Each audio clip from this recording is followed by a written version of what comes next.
आदिश हमारे से नाराज है, इसलिए हमारे को अच्छा ना लग रहा। इतनी परेशान क्यों है छोरी? थारे में माँ जी हुकुम के प्राण बसे हैं, वो थारे से ज्यादा दिन नाराज ना रह सके हैं। अच्छा बाबू साहब, ये सब छोड़िए, मैं आज अपने हाथ से आपको खाना खिलाती हूँ।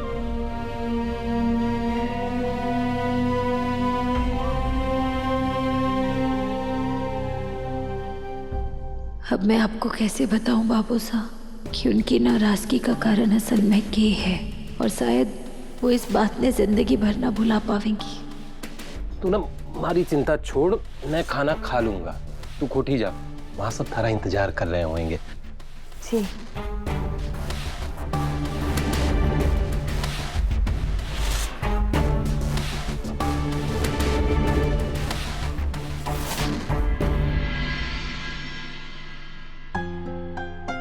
बता देते हैं उन्हें कि आपने कभी हमारे को बहू के रूप में स्वीकार किया ही ना।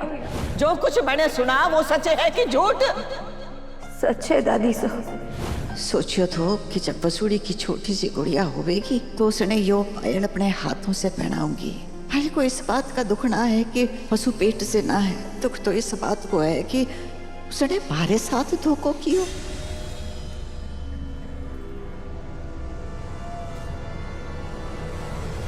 माँ माया तो बड़ी शांत बैठी है, लागे है माजी सा भाभी सा और उनकी चहीती वसूड़ी से कुछ ज्यादा ही नाराज है। इसका मतलब यो है कि अब इस घर पर राज करने का हमारा टाइम आ गयो है। आप बस देखते जाइए कि कैसे सारिका पहले अपना कंधा आगे बढ़ाएगी और फिर अपना सर, ताकि माजी सा हमारा राज तिलक कर सके।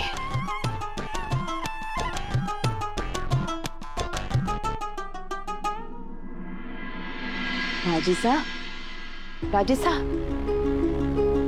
आपकी दवाई का वक्त हो गया, ये लीजिए।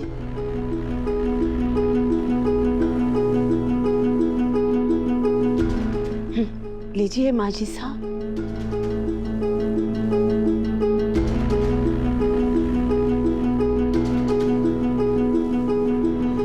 आपका उतरा हुआ चेहरा हमारे से देखा ना जा रहा है माजी साहब, सच में ना देखा जा रहा है।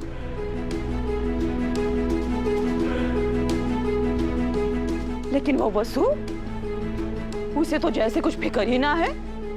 बाहर सबसे गाती फिर रही है कि दादी सास का गुस्सा जैसे हवा का झोंका है, शाम होते होते ही फुर्र हो जावेगा।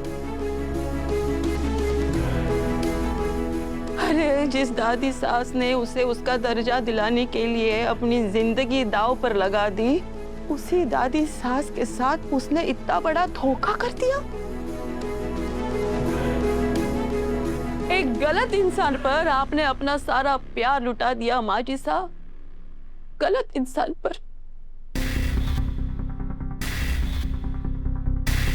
और कोई समझे ना समझे, लेकिन मैं समझू हूं अभी आपके दिल पर के बीत रही होवेगी। माना कि गलतफहमी हो सके है, लेकिन वो चाहती तो गलतफहमी दूर कर सकती थी। लेकिन वो तो खुशी से बैठी थी, अपनी गोद भराई की रस्म करवा रही थी।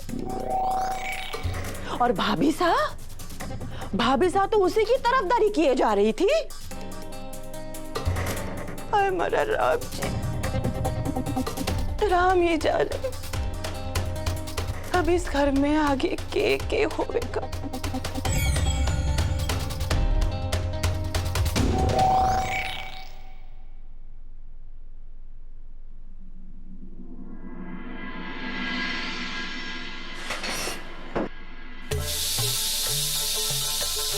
दादी सा ने बिल्कुल ऐसी खिचड़ी पसंद है बुआ। अच्छा आपके पापड़ हो गए? हाँ हो गया पापा। बुआ दही मूंग के पापड़ हो गए, रजवाड़ी चटका का आम का अचार और टमाटर की चटनी जल्दी से लेकर आइए। बुआ अब देखिएगा दादी सा हमारे से मुंह फेर ही ना पावेंगी। बुआ आप बाकी सबके खाने की तैयारी कीजिए। हे भगवान, इस बच्ची की कोशिश को सफल करना। माँ जी हुक्म की नाराजगी दूर हो जाए।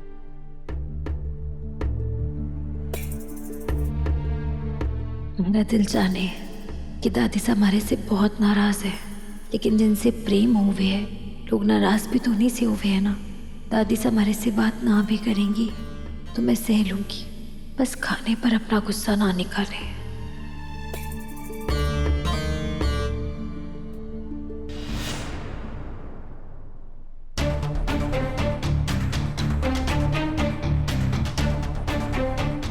अरे आ गई तो वसु।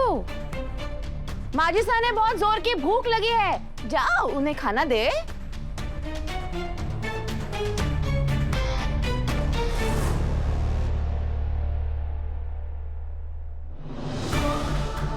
दादी साहब, वो मैं आपके लिए खाना। दादी साहब दरवाजा तो खोलिए।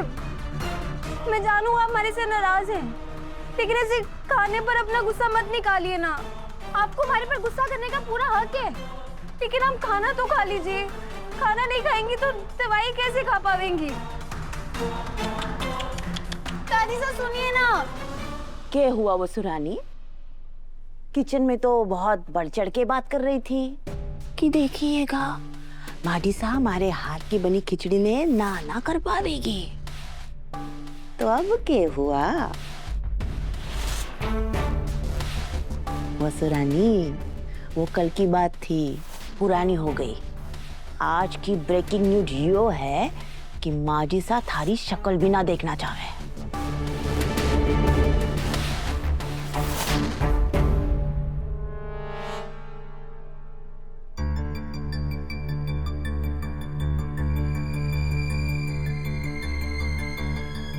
वसुधा ने जो किया हमारे कहने पर किया, फिर सजा सिर्फ इसे क्यों मिल रही है?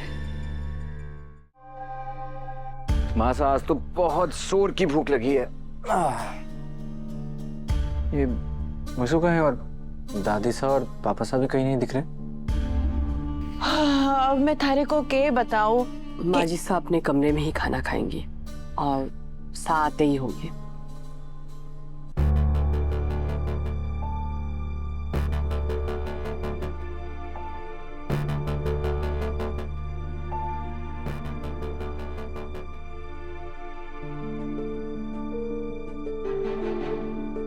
वसु, क्या बात है?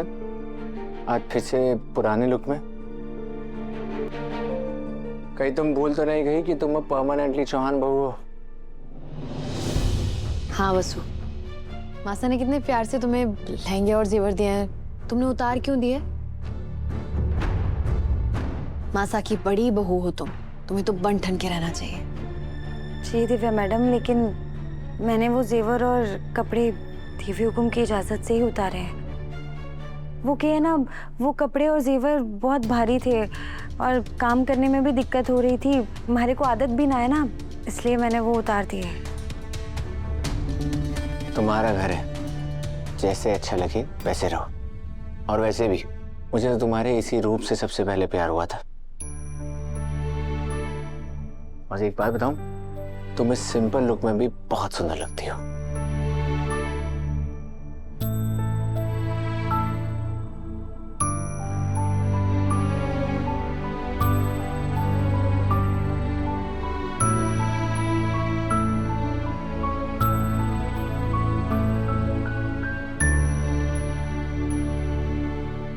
रुको सावित्री। जी हुकुम।